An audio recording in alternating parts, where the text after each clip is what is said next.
LTC, we start with 1 hour chart. Okay, if we refer to our analysis in my last video, since the price was after the price drop, we mentioned we're looking for reversal, and this is what we get. And even if we refer to our analysis when the price was here, we mentioned having a trade above this is not valid.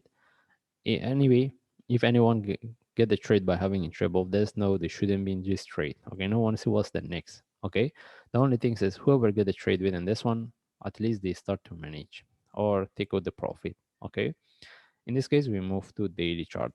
We have been looking for correction. We get the correction. Now we want to see whether this is the start of the up move, and we can look for continuation because the correction mostly is based on lower time frame. And we move to forward chart. All right. Again, based on forward chart, we have been looking for this correction. This is what we get. And now we want to see whether there is a continuation or not, because the way it's moving right now, we can consider as a corrective. All right. That's why in our analysis, we always keep warning we need to be aware of this. That's why if we want to look for continuation, we have to get the proper trade setup for with the sharp move, not the corrective move. In case this one turned flat in relative to this for either one more drop or turn to a deeper correction. Okay, but right now we don't have any trade setup. The only thing is whatever the trade we get from this move, we have to start to manage.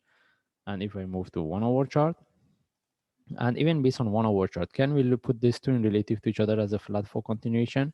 Still, we can consider as that, but I don't think we can get really good trade setup. Any trade similar based on a small correction, we can consider as a short term. Maybe this one can continue as a corrective move, but we need to be considered as any trade as a sharp move. All right. By the way, right now we don't have any proper trade setup. The only thing is whatever the trade we get within this move, we have to start to manage or at least book profit.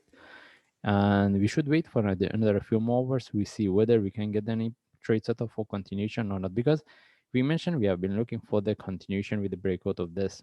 That's why we had these targets, but right now it start to correct. The way is moving is a corrective. Okay, and as I say, we don't have the trade setup. The only thing is we can trade based on the small correction and for the short term trade. And in this case, we just wait for a few more hours. We see what we get here. Then from there, if we get any confirmation or any trade setup, we take it. Anyway, we just follow the chart. If I see any update, I will share. Thanks.